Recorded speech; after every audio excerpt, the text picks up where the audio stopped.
waxay kaloo lahaayeen dadkii dunida wax ka bedelay calaamad ah inay rabbigood ku xidhan yihiin mar kastaba inaan bini aadamka muruqiisa iyo xooggiisa iyo wax kan u muuqan dunida markaad joogto maanta hadday dowladda maraykanku tidhaahdo xoog iyo xoolo iyo dhaqaalo iyo wax walba ku siirinayo waxaa samee waxaad odhanaysaa wallahi dowladdii xoog ahayd baa ku dhinac taagan soo maaha you can do baad leedahay waayo waxaa taageeraynu ka hadlay waxaynu isugu sheekaynaa mujtamaca duwaliga ina taageeraya dowladihii reer yurubka iminka inoo soo jeestay oo way dhismaysaa dowladnimadeena waxba kuma dhismaan nin waxuma dhiso dadkii muslixiinta ayaa ambiyadu mid bay wadaageen cududda koowaad ay ku tiirsayn inay rabbigood tahay yatawakkaluuna cala allah rabbay ku tiirsanaayeen zaadkooda dhabtii markaa wuxuu ahaa dikrullah ilaahay xuskiisa inay badiyaan inagu xuska imise dowladood baa ina taageersamaynu badinaynaa imise inala socda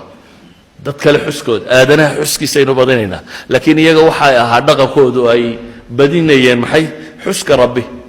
walidaalika nebi muuse iyo nebi haaruun markii la diray ee ninkii ugu qooqa badnaa dunida loo diro fircoona ilaahay muxuu ku yidhi idhab anta waakhuuka biaayaatii walaa taniya fii dikri baa ilaahay yidhi walaa taniya fii dikri idhabaa ilaa fircawna inahu tagaa waxaa ilaahay ku yidhi adiga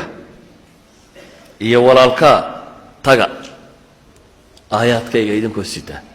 walaa taniya fii dikri baa ilahay yidhi aniga xuskaygun ha ilaabina that's all aniga xuskayga ilaahay inaad xasuusato oo dikridid oo wardidid oo ku xidhnaatid muslimiintii hore marka mushkilada qabsato ama wax ka xidhnaato xagga rabbay u carari jireen habeenkii bay istaagi jireen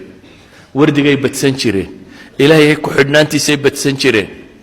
dadku iminka tusbixu waa bidca la yidhi wardigana waa la raaciyey soo maaha salaada dabadeeda inta akhridaan mayna qof wardiyaa ma idinku jira abu hurayra wuxuu leeyahay maalintii 12,000 oo jeer baan wardiyi jiray ayuu subxaan allah da yastakfir allah da akhri jiray wax kun akhriyaa ma inagu jira maalintii wax maalintii kun goor ama subxaan allah ama alxamdulilah ama allahu akbar yidhaahda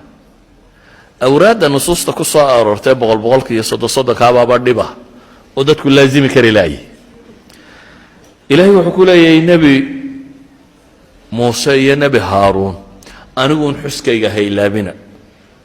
idhabaa ilaa fircawna inahu tagaa fircawn taga waa kibray baa ilaahay leeyahy waa sheegaya kibirkiisa laakiin aniga xuskayga ha ilaabina baa rabbi ku leeyahy subxaana wa tacaala ilahay muxuu qur-aanka inoogu tilmaamaya ya ayuha aladiina aamanuu idaa laqiitum fi'atan fahbutuu maxaa ku xiga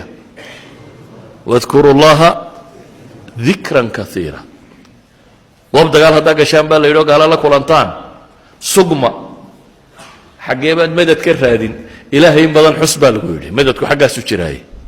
wadkuruu llaha dikran kaiira qur-aanka haddaad kelimatu dikri aragto inta badan kaiira baa daba taalla dikran kaiira dikran kaiira dikran kaiira